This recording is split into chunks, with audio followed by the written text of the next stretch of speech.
একটি ঘরে 4টি মোমবাতি জ্বলছিল। প্রথম মোমবাতিটি বলে উঠল, আমি শান্তি, বেশিক্ষণ এক জায়গায় থাকি না। এই বলে প্রথম মোমবাতিটি নিভে গেল। তখন দ্বিতীয় মোমবাতিটি বলে উঠল, আমি বিশ্বাস, যেখানে শান্তি নেই সেখানে আমি থাকি না। এই বলে দ্বিতীয় মোমবাতিটিও নিভে গেল। তখন তৃতীয় মোমবাতিটি বলে উঠল, আমি ভালোবাসা, যেখানে শান্তি আর বিশ্বাস নেই সেখানে আমি থাকতে পারি না।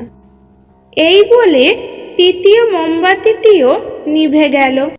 এবার একটি ছেলে ঘরটিতে প্রবেশ করল। সে দেখল 4টি মোমবাতির মধ্যে 3টি নিভে গেছে, আর একটি মোমবাতি মিটমিট করে জ্বলছে। তখন ছেলেটি চতুর্থ মোমবাতিটিকে জিজ্ঞাসা করল, তুমি এখনো জ্বলছো কেন? তুমিও তো ওদের মতো নিভে যেতে পারতে। তখন চতুর্থ মোমবাতিটি বলল, আমি আশা, আমি সব সময় থাকি।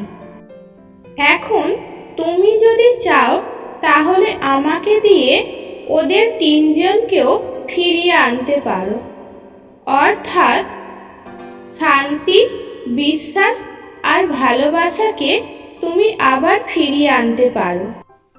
আশা মানুষকে বাঁচিয়ে রাখে।